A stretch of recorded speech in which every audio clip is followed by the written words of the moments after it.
Welcome everybody to Swish for Real. I've got my producer Big Mike with me, and he's let me lead tonight. We're on episode 104, so we just passed 100 episodes a couple weeks ago, and in 2 weeks we will start our fourth year on Swish for Real. So we hit 500 subscribers. Now we want to hit 1,000 subscribers. So like, subscribe, comment. So tonight we got a very, very, very, very special guest, Big Mike.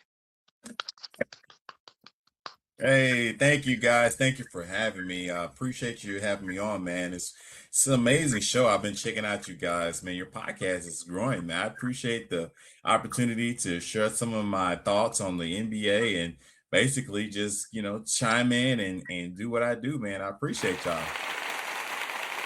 Oh, thank you.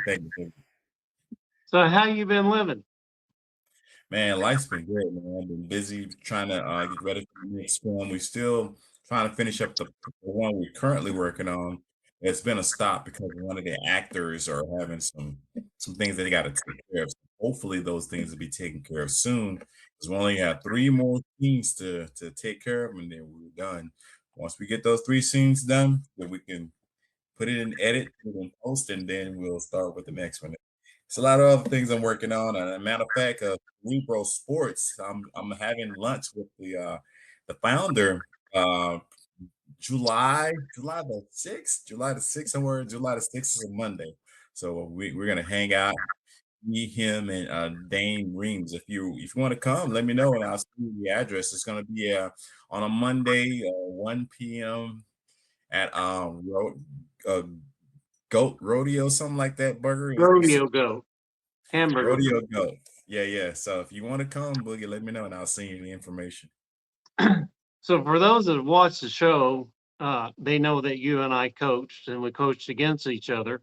But I don't think many people know about your clothing line. Would you give us a little more background about your clothing line and what the name of it is and where people can get it? Wow, you put me on the spot. Uh, we actually, yeah, we started the clothing line back in 2025 as far as the groundwork, trying to get everything put together. The name of the clothing line is called RKB Collective. RKB stands for Rim Kings Basketball. So it's basically a basketball clothing line, which we will try to launch on the next few weeks. Hopefully, everything will go smooth. We're still working on a few things to get it all set, and hopefully, you guys will like what we got. There's a lot of great designs. We put a lot of effort into it. You can always go to the Instagram and type in RKB Collective, and you'll see a lot of the coming soon videos that we got out there. So, yeah, I've been working on it. It's inspired by the idea of me coaching and trying to give something back in essence of hoopers, and maybe I can inspire people to continue to hoop. So, and we got a commercial that we filming on Monday the 29th of June. So hopefully that'll go good. Coach Mason's gonna be in the commercial. So hey, I think it's gonna be a pretty decent commercial. If you're a hooper, like, comment, subscribe. We'll hook you up. Maybe you can be in the commercial. Yeah, you got a little bit of time left. You better hurry up. We don't usually get to talk much about you, but since you're the guest, I had a couple questions that are not on the run sheet. So you're a shoe head. Is Rim Kings going to be coming out with some kind of shoe? Eventually, that's one of the goals, is to actually break into the shoe game, and I have a few ideas of what we want to do, but we haven't got that far yet. So I think maybe that's a year and a half out. Hopefully, it depends on how things go in the beginning, because again, the brand is very new, and getting into this type of business is very, very hard and challenging because there's so many clothing brands out there, and we have to set ourselves apart and be different. And I think what we have coming out as far as this commercial will give you the indication that we're something different. We're for hoopers. We're basically trying to be the best ideal of what you want as far as hoopers go, and we're gonna make a brand that's unlike anything that you've seen before, especially designs and what our ideas for. And we just catering to basketball players, and hopefully it'll catch on fast. And then you can always hit me up if you want more information about what's coming out before it's out, and I'll be more than happy to chat it up with you on RKB Collective and on Instagram, and just DM me there, and I'll be more than happy to give you So, the scoop on so what's any new. of our listeners would like to be a sponsor, small investor, entrepreneur, and help us out, not just the podcast. Big Mike is a coach, film producer, and now clothing line. So we got it all for you, you know. And talking about that, we have it all for you. You know, the NBA just had a draft, and Mm, the Mavs were one of several teams that had multiple picks. It started off with 3 picks. So, what would your grade be for the Dallas Mavericks picks? And if you want to go player by player, that's fine. But what kind of grade overall would you give the Mavericks, Masai, Ujiri, Mike Schmitz, and Dusty May? Our new coach. Welcome, Dusty May. The Michigan welcome. Mavs, Hey. the Michigan Mavericks. And that's why we labeled this podcast "Swish for Real" because of the Fab Five and Chris Webber. Shout out to Chris Webber. Anytime you want to come on, DM me, man, and on Instagram, and hey, let's get you on. But my grade for them, I'm gonna have to give them a B minus, B minus, because I think they just really picked up kids that the coach really liked in the most part, which I get it. Morez Johnson Jr. at the number 9 overall pick was not bad, but I don't know what they could have gotten better than him at that position. So looking at what they did, I think it was more so of trying to get something that's familiar for the coach in general, and then he's going to help build that culture. And I read a couple of things where well, not read, but I guess I did read it. The coach was saying that he really has an eye for trying to make Cooper Flag the best he can be. So he's trying to surround Cooper with a lot of people that's going to make him elevate as far as his game go. You know what I mean? And so picking up the Spanish guard Sergio de Lara, I can't pronounce his name, and then the guy Toby, yeah, Like, and think they of picked him up. Miranda with an L. Yeah, so they picked him up at number 5, and he's out of Spain. So he just won a championship with Spain. So that gives you a bit of a championship pedigree when it comes to players. And I think he's going to fit in because he got a great shooting percentage. I think he's shooting like 35% from three. And that's really amazing for a guard. You know what I mean? And he's standing about like 6'6", somewhere around there. So The he's 6'9" wingspan. yeah, And so as he we've got been upside. talking the last few weeks, European players. Yep. Last week we were talking about footwork, and that's been hitting a lot of the socials. So you know he's going to have the footwork, and he's supposedly they say he's got handles like Kyrie. So not as athlete. Not we don't have the super athletic guy, but yeah, Sergio. He was on the 17U and 19U Spanish team, and one of those two won the championship. The other one finished runner up. So he's actually played against Cooper and Morez Johnson. So what about Yeah. the other Mavs, two Maverick picks? Yeah, I was gonna say, with the little Red De La Maria, he's not bad. I mean, they got the pick of 25. He came on the 25th pick, and the guy from Virginia Tech, Toby Lawal, they picked him at 48. So I think he's not a bad position. He doesn't have an offensive game, but it goes to tell you that there are going to be some cuts when it comes to the Mavs. So picking up a guy of that stature, who are we going to be missing? You know what I mean? Who are they going to let go? And it's going to be kind of tough. And I think we talked about this last time. I think it's going to be Gafford who's going to have the short end of the stick, because now you got quite a few centers in that position now. And not saying that Toby is a center, but he's pretty much a power forward, and he got some very high upside. But again, his offensive game is nothing like what Gafford or Well, I mean, comparable to Gafford, I guess they have the same type of offensive game because each one of them is a rim runner, and they're going to finish at the rim, and they're going to give you everything they can when it comes to defense. But being that Toby is younger and coming in the league, but he's a rookie, so it's kind of hard to. I mean, it depends on the coach. The coach we got probably relates to him better. He may be able to get them to play the game the way he wants to, but then again, he's a rookie coach as well, so it's kind of. But it's so hard to say with the Mavs right now with that guy. So I don't know how Toby will really fit right now. He may have to play in the G League for a little bit to kind of polish his offensive game, but it's not a bad pick. But at 48, you can't lose. And also the Russian guard, Vasvalad Eshkashino, Es, they picked es Chinko. Eschinko. Yeah. Hey, I'm my bad, brother. If you see this video, I apologize. I'm still learning Russian. But anyway, at number 56, they got that via LA Lakers via Chicago. So yeah, he's a shooter. And they needed a shooter. So him and Sergio and Vesvlada Lad, whatever. I'm sorry, man, but those two shooters can come off the bench. But we still got the other guard we had that was shooting the lights out, and that young guy, he's pretty decent. So I don't know what he'll present to Dallas in regards to defense wise, because championships are won playing defense more so than offense. Because if you look at the 2011 Dallas Mavericks, we had to play plenty of defense to get to where we were, and then we won a championship. Can this team be the same? But I don't. They're to me, they're like 3-4 years out for even really being something that can be contending. But you never know. Look at what Oklahoma did in a few years. So they 2 years they were in the freaking Western Conference Finals. You know what I mean? It wasn't easy, but they had a lot of rookies and 1 to 2 year players on their squad with Shea Gillis, Alexander leading the way.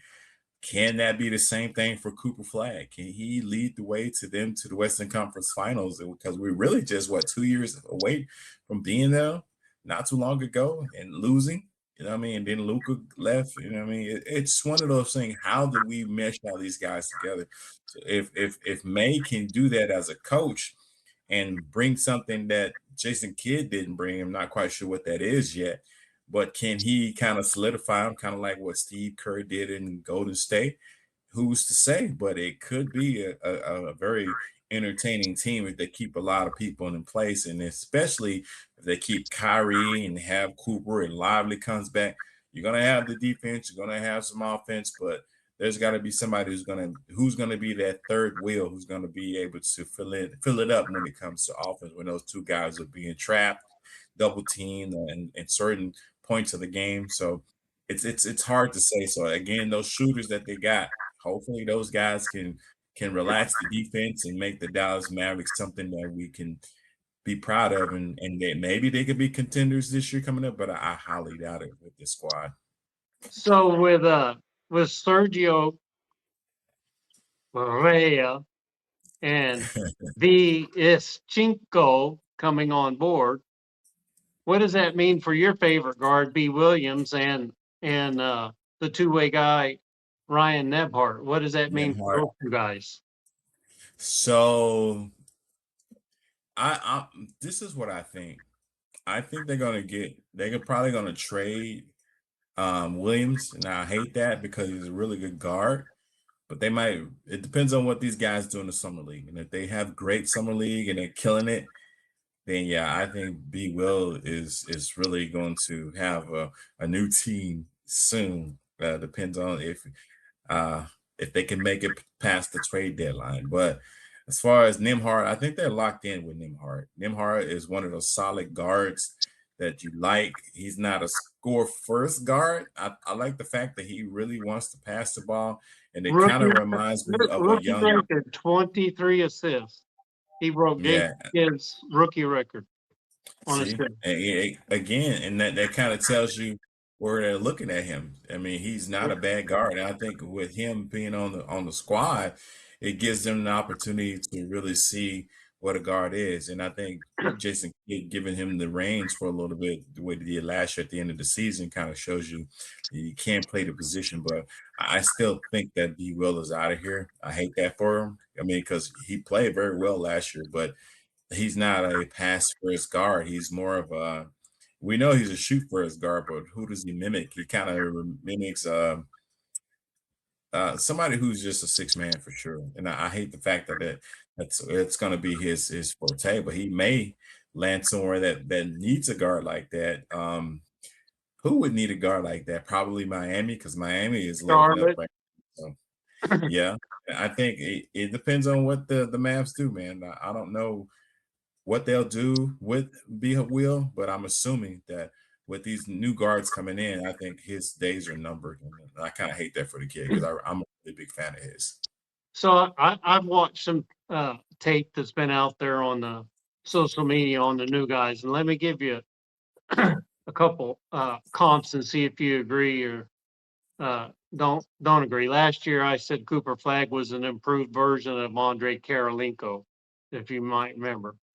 So Morez Johnson Jr., Mhm. an improved version of Dorian Finney-Smith, or an OG Anobly. Um, Neither one, in my opinion. He kind of reminds me of Isaiah Stewart right now because Isaiah Stewart is a rim runner and he plays pretty good defense. I think that's who he really reminds me of. So I'm gonna say neither one of those, but Isaiah Stewart. Okay. Uh, Toby Lawal, Derek Jones Jr. Yep. Yeah, I agree with that because he's a rim runner and he can jump out the gym. So, but the only thing different between the two of them, he's a lot more solid than Derrick Jones Jr. So he's able to take the bang and get to the paint and do all those tangibles that a lighter Derrick Jones Jr. couldn't do. Okay. Sergio Larea, Tyrese Halliburton, Jose Calderon. Oh no, he's more a Ricky Rubio to me. You know what I mean? He's very flashy. He's pass first, and I think that's more of a comparable to me because he looks like he can play kind of both ends of the court a little bit. Because Ricky Rubio did give you some defense, but I think he kind of reminds me of Ricky Rubio. Uh, Eschinko, Jose Barea, uh, poor man's Puerto Rican AI, Allen Iverson. Um, mm, he's very crafty, very, very, he shoots. So I wouldn't, JJ Barea doesn't have the shot that he has. So I wouldn't put him in the same category as JJ Barea. I'll put him more in the category of a Tyler Hero. You know what I mean? Tyler Hero is a shooter and he can shoot the lights out when you give him the green light. He kind of reminds me of Tyler Hero. So I would compare him to Tyler Hero at this point. But speaking of guards, we talked about Eschinko and Sergio. One of your favorite players that you've been talking about and hyping him up for years. He played a career record 72 games last year. LaMelo Ball of the three Ball brothers just got Mm. traded to Minnesota. What are your feelings about LaMelo Ball after he takes Charlotte to the play-in, 8 seed, and now he's going to Minnesota, who traded Naz Reid and dumped Julius Randle. So all you have left is Ant-Man and Gobert. And Yeah. Vincenzo, Ooh, and then you got that other kid. Is it Daniels, I believe? Josh McDaniels. Yeah, he's not bad defensively because he's a dog. If you want a defensive player, that's the guy. LaMelo, on the other hand, not so much of a defensive player. He's flash and dash, in my opinion. Great showman. He's gonna give you the flash. You're gonna do everything you can. I've been peeping out his dad telling everybody that if you get all three of the Ball brothers, then you might have a championship. Now, how factual that is, I don't think they will bring a championship to Minnesota because neither, not only probably one of them, Jello maybe, probably be the best defender out of all of them. Because from what everybody's seeing in that family, Jello is the best player, one and two. Like he could play as far as defense and offense. He's really good. We have yet to see that because he hasn't had the proper opportunity to display what he has in the NBA. But I don't think Minnesota really won with this. They pretty much upgraded in the point guard position because you have Mike Conley. Take that away from Mike Conley because LaMelo is a great point guard offensively, but defensively, he's not that guy. I'm not trying to knock his game, you know what I mean? Because again, everybody knows I'm a fan of his and his family. But defensively, I don't think LaMelo has it. I think he's gonna make them better. He'll get to the playoffs with what they have, but maybe a first round exit, maybe a second round exit, but they're not gonna reach the third round for sure because they depends on what Minnesota does going forward. Now, him being a cohort for Ant, that's gonna make Ant a lot better. Make Ant not to worry about having to create so much offense. Now you got a guy who can create his own offense, but the playoff window for them is very tough to get through in regards to the third round. They could do much better, but depends on what they get. So if they get maybe because I think Isaiah Stewart is available right now. He's a free He got agent. You traded. need somebody like, huh? Isaiah Stewart got traded. He got traded. Dang. Yeah. So if they would have got somebody of that nature, maybe they can get Andre Drummond somehow because I don't think he's in the league currently. Yeah. But you need somebody that's gonna really solidify that power forward position because now Julius Randle gone. Now you have to Nas Reed is gone. The thing is, they don't have a draft pick. They don't have draft picks, and they don't have any cap room. yeah, I don't see what Minnesota was doing. That was crazy. The bad thing again is that you're now you're gonna be lacking in defense a lot. Now that's gonna look at Ant-Man's gonna be like, yo, what are we doing here? So now I'm not quite sure how far his contract is. Maybe he got 1 or 2 more years on it. And he's a max player. So what do you do with that? He's gonna want a trade probably next year if they really fall backwards. It's just like again losing Nas Reed, like you said, is a massive blow. But the good thing about it, they got unprotected draft picks in 2028, 2029, and 2030. Uh, the 3 second round picks it's going to probably help them out, but I don't know what they're going to do with defensively. It's just tough. And I'm a fan of LaMelo. I think he's a great passer, great scorer, but yeah, he's not that guy as far as defense, and I don't think that he's going to be helping them defensively because he's really a borderline superstar. You know what I mean? He's right there. You know what I mean? But if he pretty much get out of his own head and stop being that flamboyant, flashy guy and just be normal and think Kobe Bryant-esque, Jordan-esque and be on that level, even Chris Paul-esque. Chris Paul, he was a dog, you know what I mean? He didn't win championships, but at the end of the day, he played. He was really, really good at what he did. And I think LaMelo needs to take a page out of those guys' book and say, hey, look, I'm offensively inclined, but my defense is not there. So I need to really focus on playing defense, be the best, try to like set goals to be the number one steals guy in the league. Set goals. If you even if you don't make it, try to get to the top 10, top five in steals or be a shutdown guy and be mentally there on defense. And when you get to that point, then you could be a superstar. But right now you're right there, bro. So Minnesota, 2 of the last 3 years, made the Western Conference Finals. They've been Mhm. knocking on the door. One of those years was with Cat, and last year with DiVincenzo getting hurt, they lost and they had Reed. But they've been pretty weak at point guard for the last 3 years. So maybe it solves that, but you already talked about where you think they may be.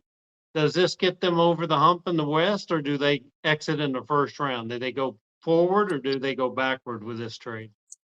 Now it depends on Chris Finch, how he's gonna. His defensive scheme's got to be something amazing. I mean, you got a defensive MVP and Rudy Gobert several years in a row. So, what do you do to help Rudy Gobert? He can't cover up for everybody. He's gonna protect the rim, but then there's kids coming up. Wemby, you got Chet, you got that guy that they drafted in from Michigan that's gonna be playing in Oklahoma. They Mara. Right. So they got it's his days are numbered, man. And then what did he do? How do you adjust that? You got to get another defensive stopper. You know, Jaden McDaniel is not going to be always that guy. He's the only guy. They Again, like I said earlier, got Josh Green in the trade, the former Maverick. but yeah, he's a good player. But he's coming off the bench. You need a starter that's gonna like a Draymond Green. You need somebody of that nature because you had it in Nas Reed, but then you let him go. Now Charlotte, I think Charlotte's gonna probably make the playoffs coming up this year, and Minnesota still may make the playoffs, but Charlotte's gonna they might not make it out the first round, but they're gonna be within 6 and 5 as far as the standings go. They're gonna be maybe 7, 6 or 5, somewhere. The lowest they'll be is 7, and I think that they won't even have to go in the play-in. That was my next question is how does this help Charlotte and how do they fill their point guard needs? So again, B Will might be their saving grace, and now Dallas might make some moves with B Will. You never know because they signed him. So what they're gonna do with B Will is the question. I think he'd probably be a great fit in Charlotte because he's a scorer. He can score, and he's been tuteled by Kyrie Irving. Now, saying that, you can really excel with that type of point guard. It depends on what the coach does there. Can he convince him to play more of a pass forward position in that guard position and make those guys better around him? I think Nimhart is that guy who makes people better around him. And I tried to mention this earlier. He does remind me of a young Bronson as far as Nimhart goes. And I think Nimhart has a place in Dallas, and Dallas will be remiss if they let him go or don't sign him for another few years when his contract is ready to be up. But I think for Charlotte, that'll be your best bet as far as getting a guard that you can really grow with. You'll still be pretty decent with Nas Reed and everybody else, but you need a guard. You need somebody who's gonna run the show, not be a showman, be really focused on just making the offense click, and you can go some places with that guard. But B Will may not be the one, but I'm rooting for B Will to be somewhere like that so he can have an opportunity. So does this trade help Con Knipple or hurt Con Knipple? Now they may move Concanipple to the point guard position. It's gonna help him because now it's gonna be more of a focal point offensively on him now. Because he was really good. He came in second in the Rookie of the Year voting. He barely missed it. Cooper Flag just rushed him out of there. Cooper did his thing. That 51-point game that we had the opportunity to witness kind of solidify him as the number one pick for it, the Rookie of the Year. But at Concanipple, they may just move him to the guard position as far as point guard. But I don't know how that would work. I don't think So he's really that. Nicholas Alexander that they signed as a free agent from Minnesota of all places, might get some of the point guard. But they're a young team. They had Kalkbrenner as center, and they've got some pieces. Was it Brandon Williams? Not Brandon. Brandon Miller, and Oh yeah, he's nice. they got some pieces. So, speaking of pieces, there's been a lot of rumors, and it's been almost a year and a half since the dark cloud covered the AAC, and we had a funeral for our lost player. And they said, "Wait till the summer of 2026. We'll show you how we're going to help you." And bear in mind, I was counting them up the other day. The Mavericks used 7 first-round picks to build around Luka. The Lakers don't have 7. They spent Mhm. one to get him. One to get him. But they recently signed his running buddy, Austin Reeves. So AR and Luka, are the Lakers set up to finish in the top 4 again, or is LeBron going to finish somewhere else? Remember a year ago, I predicted that LeBron would finish his career in Cleveland, that he may get, that he's a free agent. So uh, the signing of Austin Reeves with the Lakers, that help them, hurt them? What do you see? 4 years, $185 million is a max contract extension, and they reportedly said that he signed with the Lakers. So I think it's not a good deal in my opinion. I know they didn't want to lose him because they wanted to keep Luka happy, but Austin Reeves is a good player. But in my analysis for him, he's more. If I say Chicago Bulls, he's not even a Scottie Pippen to me. You know what I mean? He's really good. He can get you a 50-point game, but how many times can he do that? He can't do it all the time because he's not that guy, not yet. I think it was, in my opinion, a bad deal to sign him to a max contract just to appease Luca.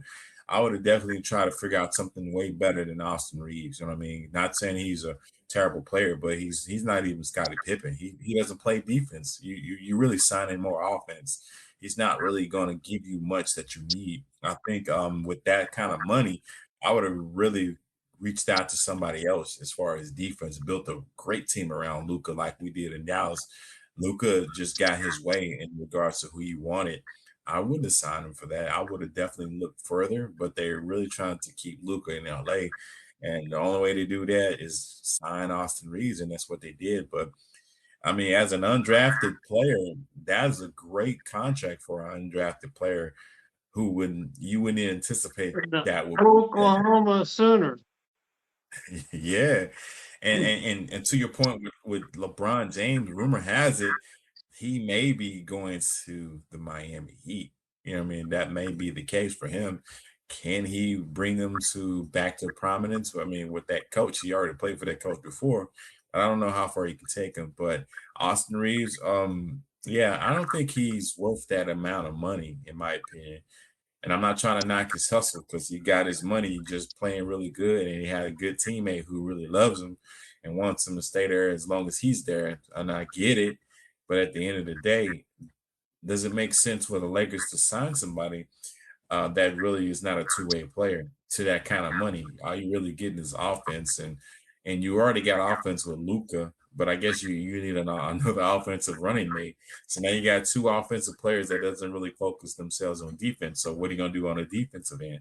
And you really don't have a lot right now. LeBron is about to be 42 years old, and he probably won't be back as a Laker. Rumor has it, again, like I said, he may be going to Miami, but your So, defensive lineup is horrible.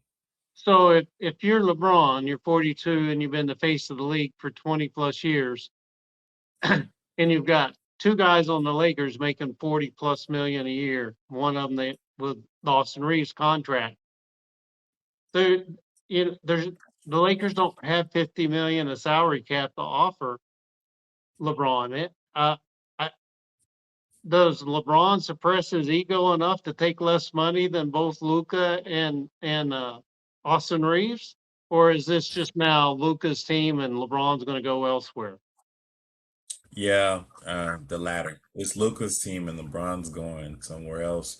I don't think it's really ego with LeBron right now. I think he's really trying to figure out what's his next move. And I think Rich Paul kind of alluded to that, saying that, 18 million is not bad for a veteran minimum. He might take less, but he probably take that somewhere else and let Luca go ahead and lead the Lakers into the future, him and Austin Reeves. But I don't think they're gonna really be that good. And as far as Lakers go, they're gonna have to put a lot around Luca like they did in Dallas defense wise, because he had some really good defenders.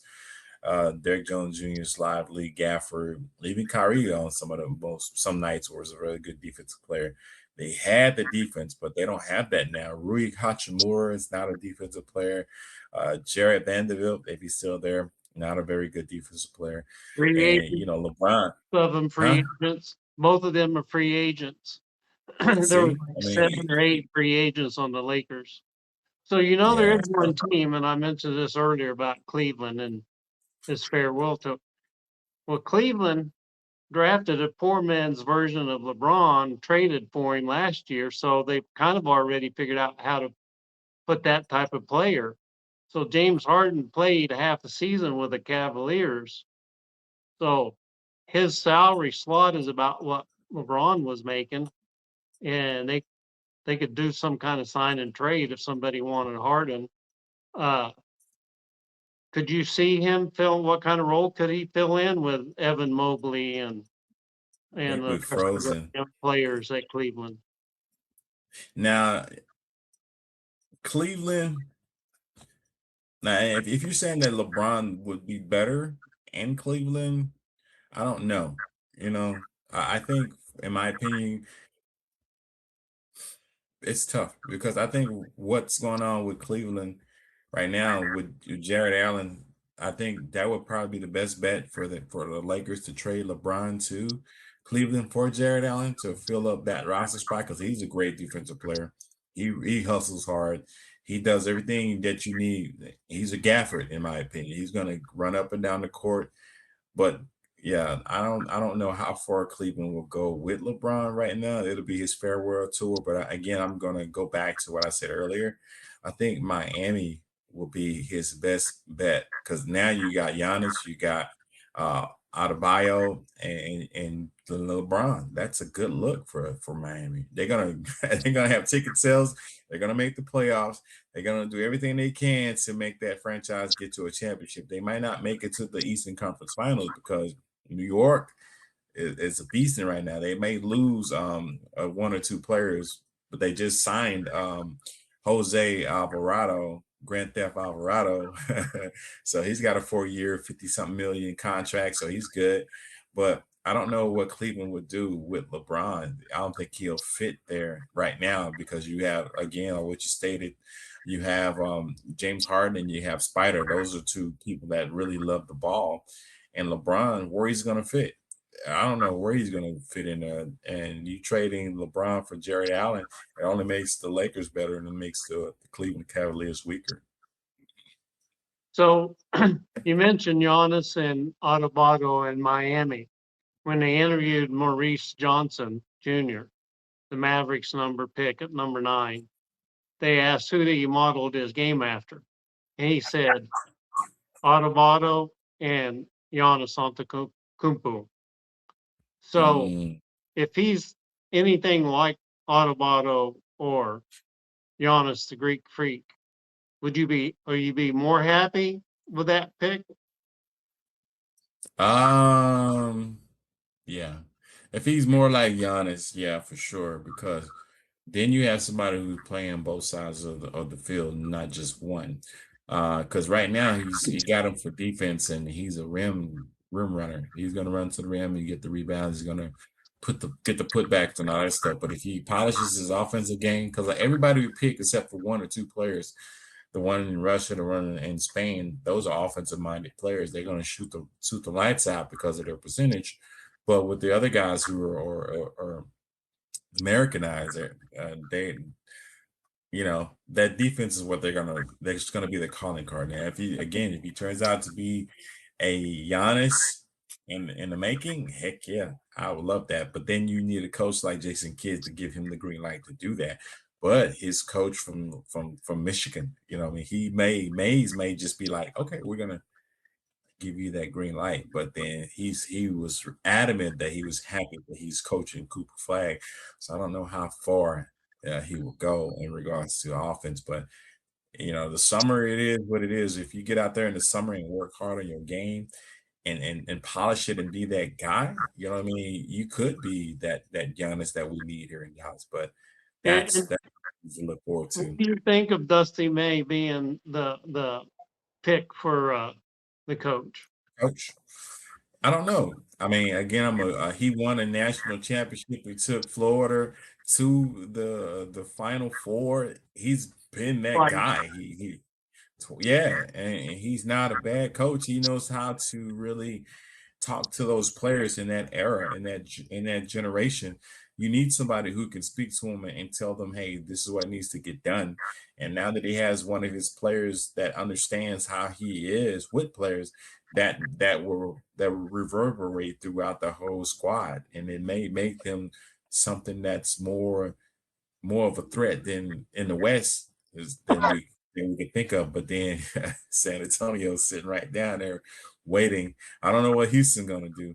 Houston is in shambles. So the two best teams in Texas will be Dallas. If it depends on how they do this year, and San Antonio. So I think Dusty Mays will bring them to a point where they're playing really good. Again, he does speak to that generation. He knows how to talk to them, and he got one of his players that kind of reverberate that, like I said earlier.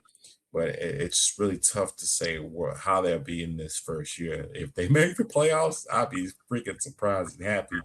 But if they don't, I won't be surprised because it is a young team and they got a new coach, a new system. Everything is new GM, new president. Everything is new. It's all starting over. So we'll see what we look like when it comes to about 2 years. So there wasn't much about who they were searching for or what they had the characteristics. But the day before the draft, so there was 3 Michigan players available, and they had inside information on all 3. So your jury said, "Here's who we'd like to pick," and Mike Schmidt said, uh, he asked the entire war room said, "Anybody have any reasons not to pick this guy?" So Dusty May was sitting there. He had a voice. He could have picked any one of his 3 Michigan guys. But since then, there's been some information come out about Dusty May. If you didn't follow him at was it Virginia Tech or BC, one of the Virginia schools, uh, he took them to like you said, the Final Four twice, the losing team, and in 2 years, Juwan Howard, they only won like 9 games his last year before they fired Juwan Howard, and in 2 years, he got him and won the national championship. So he some of the comparisons I've heard is they said he's an X's and O's coach, similar to Carlisle, and Yeah. and they said that he's a developer like Jason Kidd, and he's a motivator like a Pat Riley and a Popovich, and then they said he's also defense first minded coach that will hold players accountable. So what do you think about them when they say his X's and O's is like Carlisle in that he is a defensive minded coach first? Well, 'Cause again, it's going to be something to see. I don't know. I mean, winning a national championship, holding players accountable defensively, I agree with all that. But how does that translate to when you in the pros, when you're teaching pros? And again, he may be able to speak to this generation and get them to play the way he wants to. And with having a player that knows the system and how this coach thinks, it's going to be a plus for him. And I think he picked the right player because he knew what he wanted. So he picked a player that he knows is going to resonate with what he's trying to get these guys to do, whether it be defensive, offense. But yeah, it's to the be Swiss seen. I don't Army know how knife. he's going to do it. Huh? Maurice Johnson is a Swiss Army knife. They said Yeah. that he said that he has a part of his game that people hadn't seen because that isn't what the coach asked him to do. Well, it's Yeah. been great. Thank you for letting me be the interviewer, and you did a marvelous job as our special guest. Thank you. Thank you. Thank you. tell the folks where they can find you on social media. Well, Bob, thanks again. I appreciate you having me on. Hope to come on again soon. Let me know when you need me back. I'll be back. I'll clear my schedule and make sure I'm on. But you guys can find me on YouTube, Swish for Real for Show, and also YouTube, McKell poet dot director, X the same, Instagram the same. And again, thank you for mentioning RKB Collective on Instagram. We got almost 400 subscribers. So if you see this video and want to check it out, go subscribe. And we're going to be putting that in, those clothing, those t-shirts and everything is going to be out there, hoodies in the fall. So keep your minds on that. But again, I appreciate you, Bob. Thank you so much for having me. Welcome, and you can always find me on Swish for Real and on Boogie Bob. And I got new swag, which I was showing earlier. This is my Dallas Swing shirt, and on the back it's got my name Boogie. So yeah. Show them real quick. Show the crowd, man. They ain't seen it. Look at that. Look, that's so freaking dope. Dang, that's tight. I love it, man. I love it. That's dope, bro. Thank you, everybody, for joining us, and we hope to see you next week. And remember, we start our 4th year in 2 weeks. We start our 4th year on the podcast. Swish for Real out. Peace. That's it, Pray.